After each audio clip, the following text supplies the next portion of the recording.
it's all about struggle. If you really look at the central story of the people, the chosen ones, is the people of Israel, right? And what does Israel mean?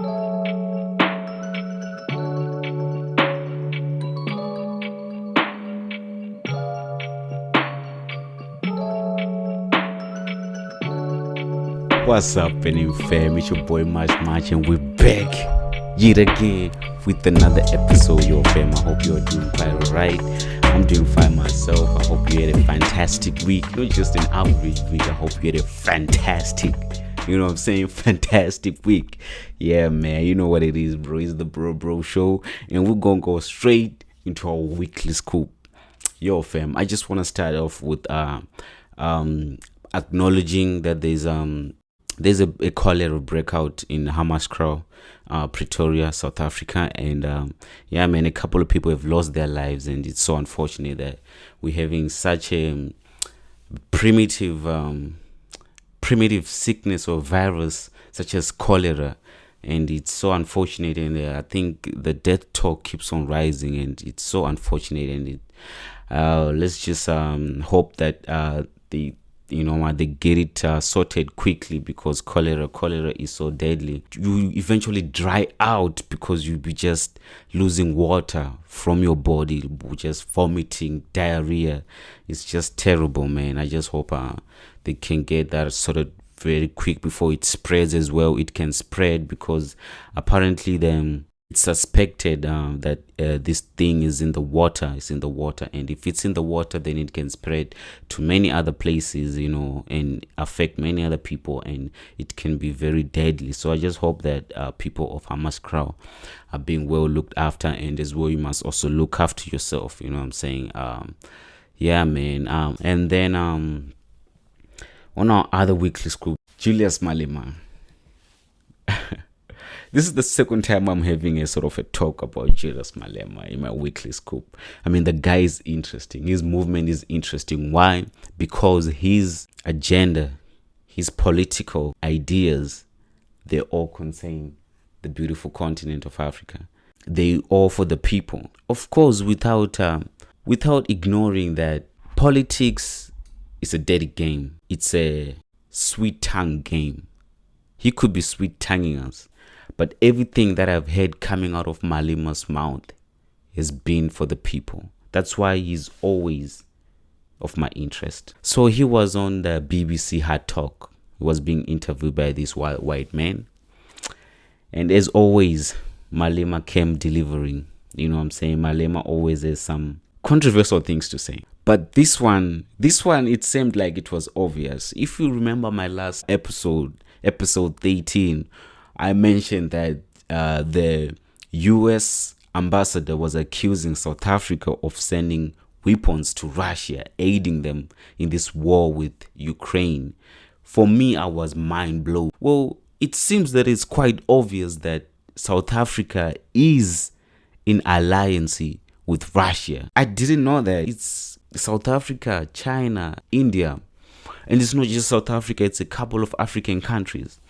So the whole idea is that Russia, in this war with Ukraine, they are fighting imperialism. They don't want America, and I think it's NATO, to be accumulating alliances, and they want to be imperial, ruling the world.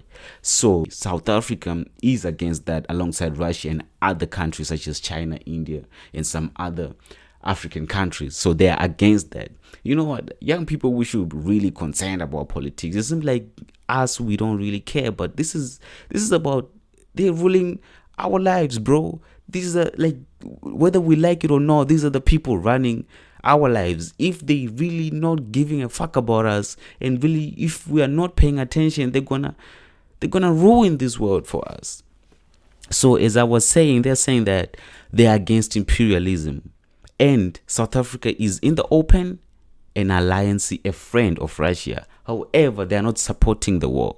But if it was up to Malema, he would be supporting the war and aiding the Russians. I'm sure it was just spicing up, but you should watch the video yourself. And then the white man was asking Malema that, don't you know that Russia is wanted by the International Court for war crimes? Then Malema was like, well, if you're gonna go for Putin, you must go for George Bush, Tony Blair, you must go for Barack Obama. Because these people have been doing a lot of damage in the East. I'm talking about Afghanistan. Americans they've been in there, and mostly their president have been involved in all of that. So if you're gonna go get Putin, you should also get Barack Obama, Tony Blair. They should also be arrested for they also committed war crimes, so this is tricky. I'm saying? War is not good, bro.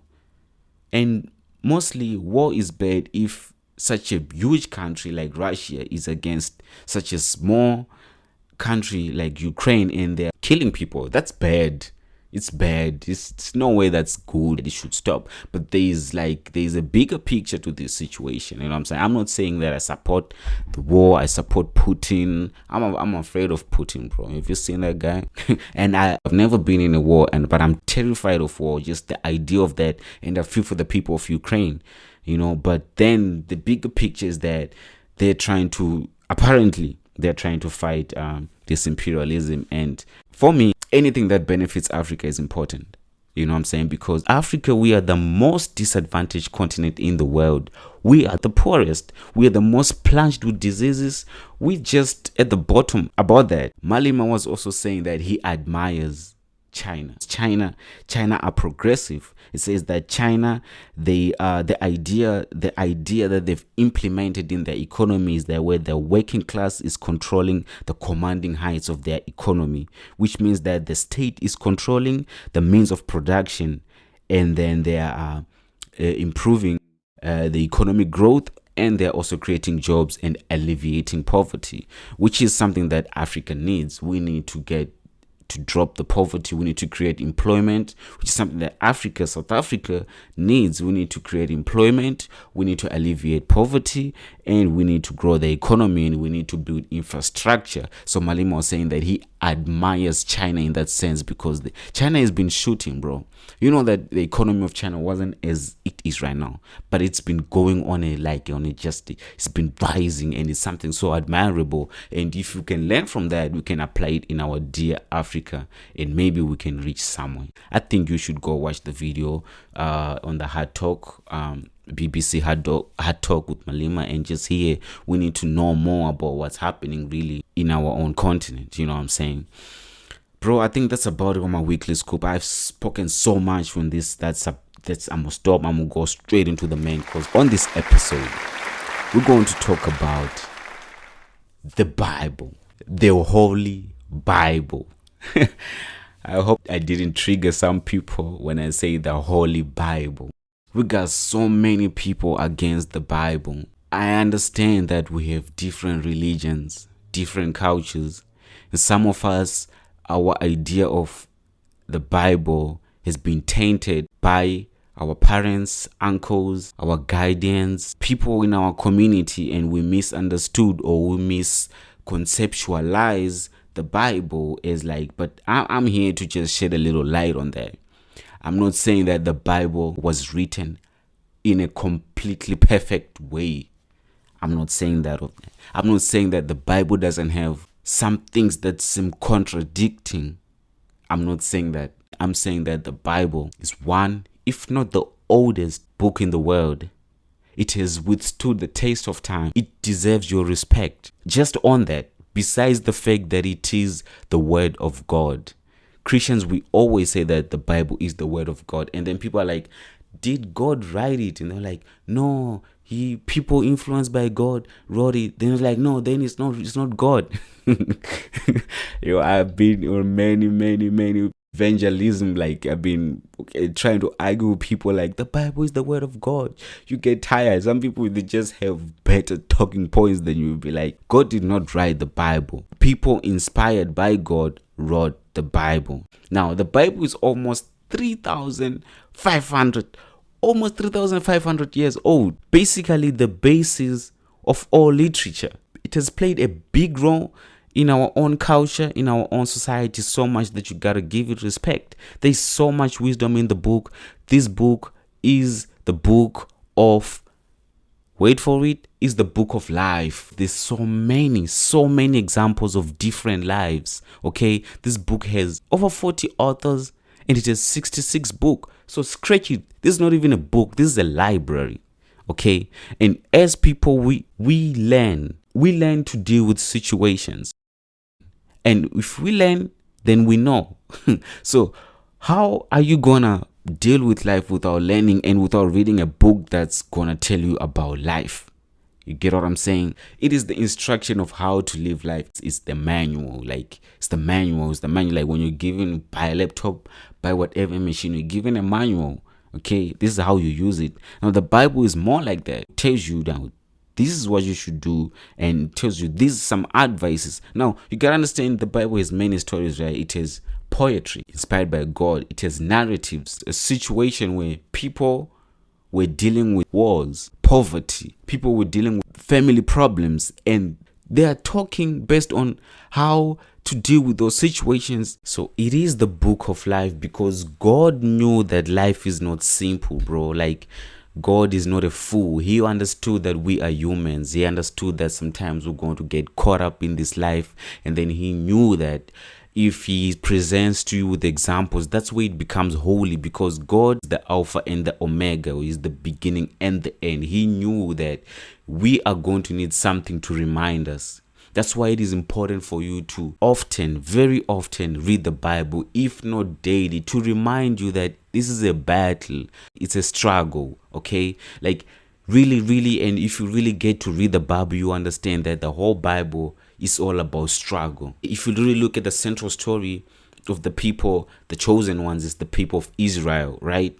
And what does Israel mean in this original language? That means struggle. It means wrestle. Okay, that's where it comes from. That's where the word Israel comes from. So the whole thing, God knew that you're going to need some. Even though it is written by people influenced by God, they are still people living in real life, real time at that time. And during the times they were living, times of war and times of different situations and different culture. So the writing style of that particular time might not resonate to you, but I beg of you, get the idea. That's why there are stories that are so relatable. You know, the story of David and Goliath. Okay, it's you knowing that even there is a giant. Know that if God is with you, you're going to slay the giant. The giant represents anything. It represents poverty. It represents addiction. It represents personal demons. Whatever you're facing, whatever is your Goliath, you know what is your Goliath. You know that this is my Goliath and this I'm going to slay it because of God. So much relatable stories. Story of Joseph, those who are undermined, God is going to take them and make them kings. You understand? That's the story of Joseph. His brothers who thought he wasn't shit, but God saw a king in him. You know, the story of Moses, you know, this is the guy who led people out of Egypt, but this guy was not perfect. You understand that? Like, so don't get the idea that the Bible is for the holy, like holier than thou. You know, no. The Bible is for you, brother. The Bible is, God made that book for you, especially for you, particularly for you. Read that thing. Read it. It's so, look at the story of Abraham. He's trying to tell you that I'm going to promise you, no matter what, keep on believing and I'm going to deliver to you. Whatever promise. Bible is full of, look at the book of Proverbs. Wisdom is like full of wisdom, like advices to young people. Like, you are young right now. Trust me, you're not going to be young forever. Okay, you are young right now. You are living in a specific time where you are young and you are offered advice. Choose right. Don't do this. Do this. You know what I'm saying? That is eternal, beautiful wisdom in that book. Okay, look at Job. You see the story of Job. He lost everything, but he still had faith in God. These are examples that you find in the Bible. So Bible has hope. It is like a candle that you're gonna hold when it gets dark, when ESCOM hits, when load shedding hits. It's that candle that you need to walk in the dark, because trust me, it is going to get dark.